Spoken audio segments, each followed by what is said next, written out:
پڑھنا ثواب ہے، لیکن کب پڑھنا ثواب ہے؟ جب اس کو صحیح طریقے سے پڑھیں گے تب ثواب ہے۔ قرآن پڑھ کر ہمیں سمجھنا ہمارے لیے ذمہ داری ہے۔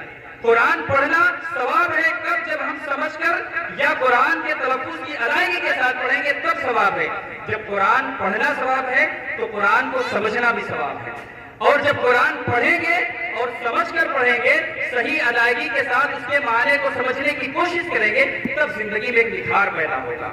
مومن مسلمان کی صرف یہ ذمہ داری نہیں ہوتی ہے کہ زبان سے کلمہ پڑھ لیا، اللہ کو ایک جان لیا، نبی کریم صلی اللہ علیہ وسلم کی رسالت کو تسلیم کر لیا، قرآن پڑھ لیا، اتنے سے کام نہیں چلنے والا ہے۔ قرآن پڑھنا بھی ہے، قرآن کے تمام احکام کو سمجھنا بھی ہے، اور جب پڑھ لے، سمجھ لیں، اس پر عمل کر لیں، تب جنت کی بشارتیں ہیں۔ ایسے نہیں ہے، قرآن مقدس نے کہا نا کہ لا تقنطوا من رحمت اللہ، اللہ کی رحمت سے مایوس نہیں ہونا ہے۔ تو میرے عزیزو اتنا جان لیں، جہاں اللہ نے کہا کہ میری رحمت سے مایوس نہیں ہونا ہے، اس کی وضاحت المختصر یہ ہے کہ انسان جب کبھی گناہ حد سے زیادہ کر لے تو اسے اللہ کی رحمت سے مایوس نہیں ہونا چاہیے، اسے توبہ کر کے اپنے آپ کو سدھارنے کی کوشش کرنی چاہیے، کیونکہ اگر کسی انسان کے درمیان یہ بات بیٹھ جائے کہ وہ چاہے جتنا گناہ کر چکا ہے، اب اگر توبہ بھی کرے گا تو نہیں معاف ہوگا، تو وہ گناہوں کی طرف اور جائے گا۔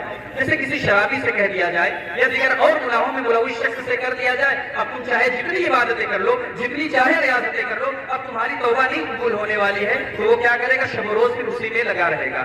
جب توبہ قبول ہی نہیں ہوگی، جب ہمارے سدھرنے کی کوئی گنجائش ہی نہیں ہے، ہمیں اس کا اجر نہیں ملنے والا ہے، تو وہ کہیں نہ کہیں گناہوں کی طرف اور جائے گا۔ اسی لیے قرآن نے کہا کہ مایوس نہیں ہونا ہے، اللہ کی ذات سے مایوس نہیں ہونا ہے، اسی لیے کہا کہ لا تقنطوا من رحمت اللہ، مایوس نہیں ہونا ہے، گناہ ہو جائے توبہ کر لو، نماز چھوٹ جائے نماز پڑھنے کی کوشش کرو، قضا ہو گئی تو اس کے پڑھنے کی کوشش کرو، کوئی اور ضروریات دین میں سے چھوٹ جائے تو کم از کم بھرپور کوشش کرے اس کے بعد واپس آنے کی۔ اسی لیے مذہب اسلام نے یہ بتایا توبہ کرنا۔